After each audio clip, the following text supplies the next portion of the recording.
الشیطان الرجیم بسم اللہ الرحمن الرحیم یا ایہا الذین آمنوا استجیبوا للہ وللرسول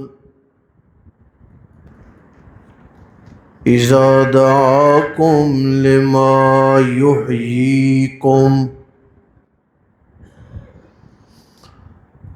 وَاعْلَمُوا أَنَّ اللَّهَ يَحُولُ بَيْنَ الْمَرْءِ وَقَلْبِهِ وَأَنَّهُ إِلَيْهِ تُحْشَرُونَ۔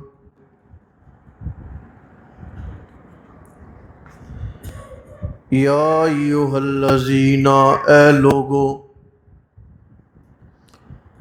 آمنو، جو ایمان لائے، استجیبو، لبیک کہو، کہنا مانو،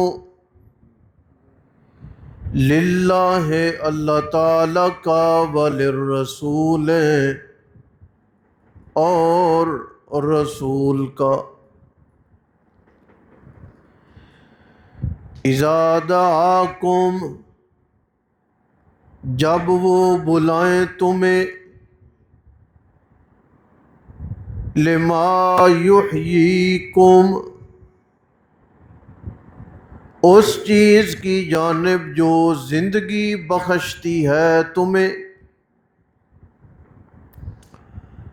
وَاعْلَمُوا، اور جان لو تم، ان اللہ، بے شک اللہ تعالی،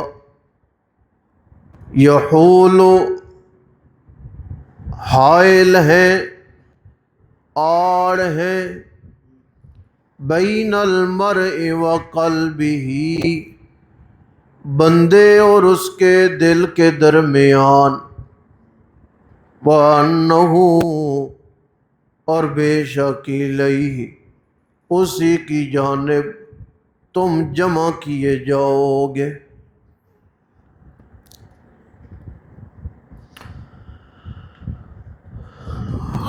قرآن کریم کی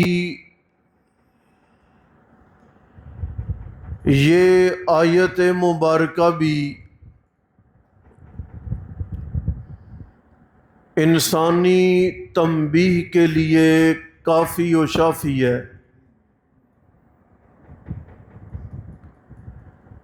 ایمان والے لوگوں، استجیبوا للہ، اللہ کا کہنا مانو، اللہ کا کہنا مانو،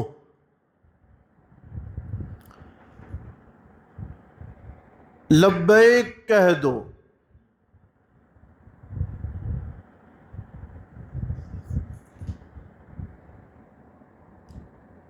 حج کے موقع پر بندہ اپنا فاخرانہ لباس اتار کے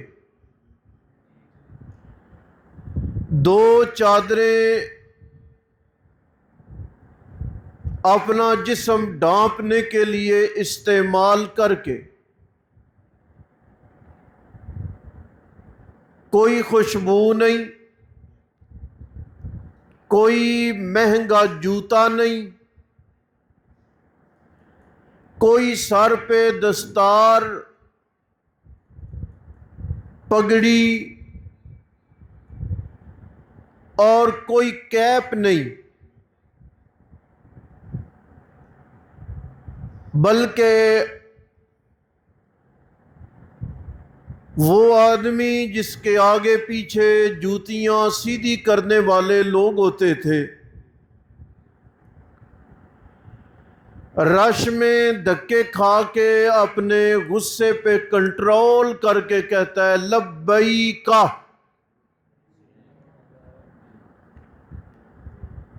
مولا میں آ گیا۔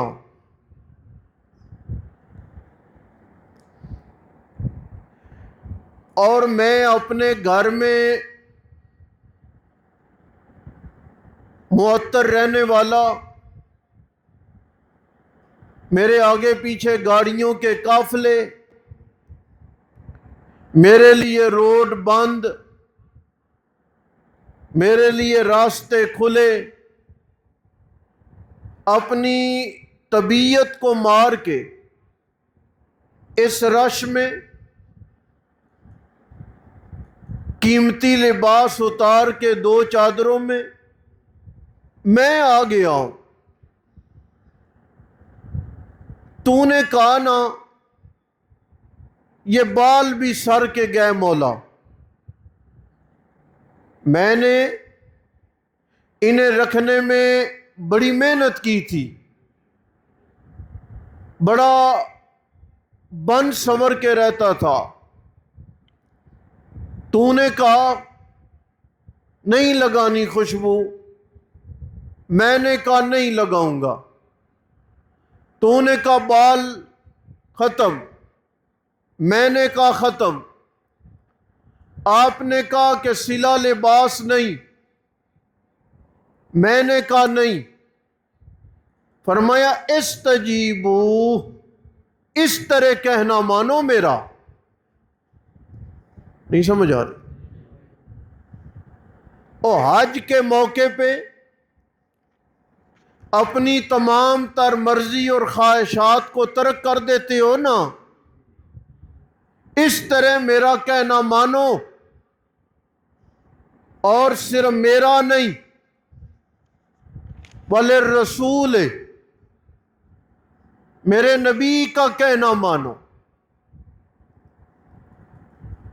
کیا کہنا ہے ہم نے؟ کوئی فصل کی کٹائی ہے کہ تمہیں بلا کے فصل کٹوانی ہے؟ کوئی چھت سے پانی ٹپک رہا ہے کہ تمہیں بلا کے چھتوں کی لپائی کرنی ہے؟ کوئی لڑائی ہو گئی ہے کہ تمہیں اکٹھا کر کے جھگڑا کرنا ہے؟ نا، لما یحییکم، اللہ اور اللہ کا رسول تمہیں بلا کس جانب رہا ہے؟ جس میں تمہاری زندگی رکھی ہے، تمہارا نفع۔ علماء نے کہا ایمان ہے، علماء نے کہا اس سے مراد قرآن ہے، اس لیے کہ قرآن ہی میں انسانوں کی زندگی رکھی ہے۔ اور علماء نے کہا اس سے مراد ہے جہاد، اس لیے کہ مجاہد سر اٹھا کے چلتا ہے، ڈرپوک کی زندگی کوئی زندگی نہیں، زندگی ہے مجاہد کی جو سینہ تان کے چلتا۔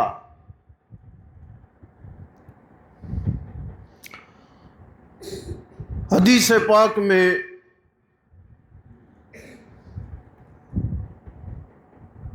حضرت ابو سعید رضی اللہ تعالی عنہ بھی اور حضرت ابی بن کعب بھی روایات ہیں۔ نماز پڑھ رہے تھے، نبی پاک علیہ السلام نے آواز دی، انہوں نے جلدی جلدی نماز پڑھی اور گئے، تو آپ نے فرمایا میری یہ آواز گئی تھی؟ یا رسول اللہ کنت اصلی، میں نماز پڑھ رہا تھا۔ آپ نے فرمایا تمہیں پتہ نہیں کہ اللہ کا قرآن کہتا ہے کہ جب رسول بلائے تو فوراً جواب دو۔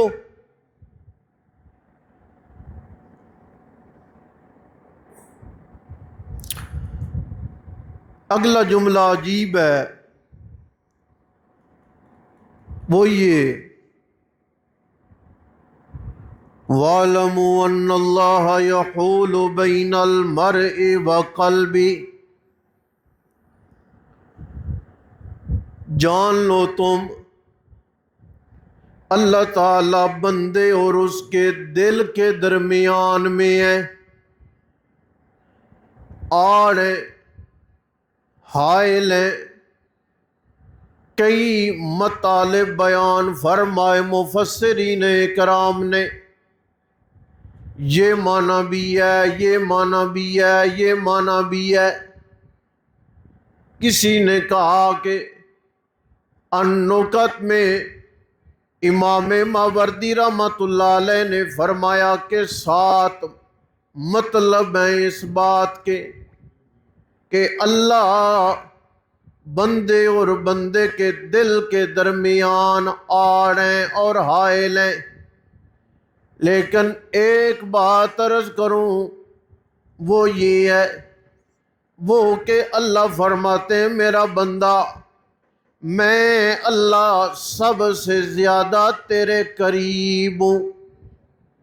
قرآن کہہ رہا ہے نحن اقرب الیہ منکم، میں اللہ قریب ہوں۔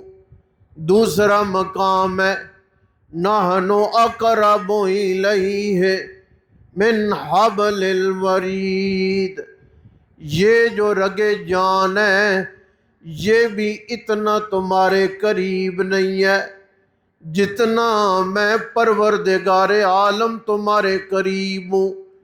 اور قرآن یہ بھی کہتا ہے ما یکون من نجوا ثلاثۃ الا هو رابعهم ولا خمسۃ الا هو سادسهم، 3 بندے سر جوڑ کے سرگوشی کرتے ہو، تم سمجھتے ہو کہ ہم 3 ہیں لیکن چوتھا میں پروردگار موجود ہوں۔ تم 4 ہو، 5واں میں پروردگار موجود ہوں۔ تم زیادہ ہو یا کم ہو، اینما تکونو، جدھر بھی ہو، جس حالت میں بھی ہو، میں اللہ تمہارے پاس موجود ہوں۔ ایک بات۔ دوسری بات یہ ہے، اللہ کے نبی علیہ السلام نے فرمایا بندے کا دل پروردگار عالم کی انگلیوں کے درمیان میں ہے، وہ جدھر چاہے ادھر بندے کے دل کو پلٹ دے، ہدایت کی جانب یا ضلالت کی جانب۔ اس لیے دعا یہ کرنی چاہیے کہ ربنا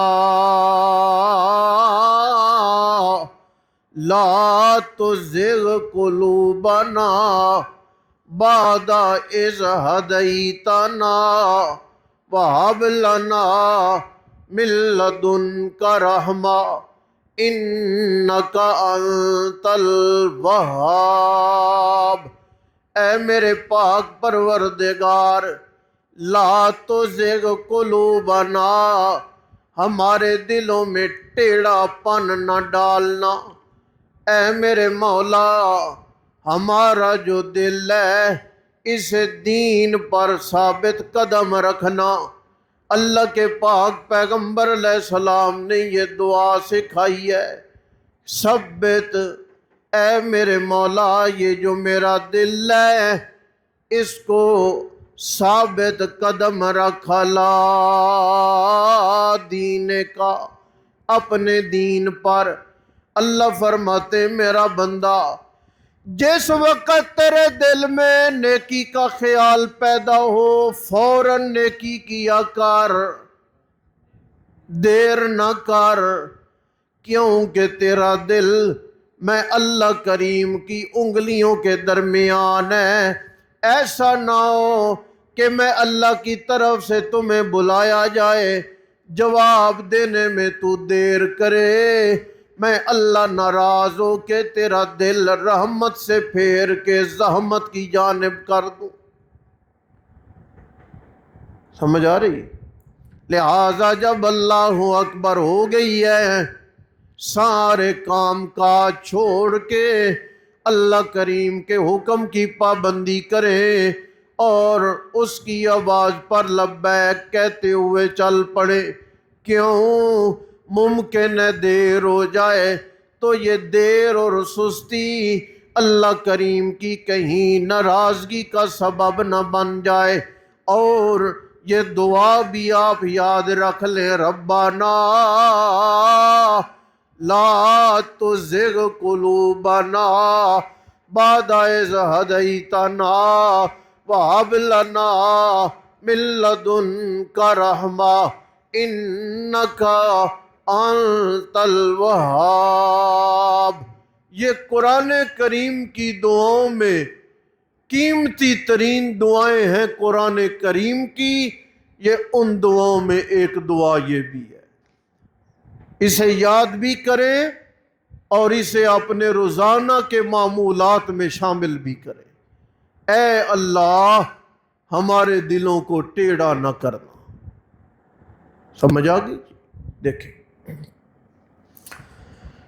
یا ایھا الذین آمنوا، اے لوگو جو ایمان لائے، استجیبو، تم جواب دو، کہنا مانو اللہ تعالیٰ کا اور رسول کا، اذا دعاکم، جب وہ تمہیں بلائیں، لما یحییکم، اس جانب جس میں تمہاری حیات بخشی ہے، وَاعْلَمُوا، اور جان لو تم، ان اللہ، بے شک اللہ تعالی، یحول، حائل ہے، آڑ ہے، بین المرء وقلبہ، بندے اور اس کے دل کے درمیان، وَأَنَّهُ إِلَيْهِ تُحْشَرُونَ، اور بے شک اسی کی جانب تحشرون، تم اکٹھے کیے جاؤ گے۔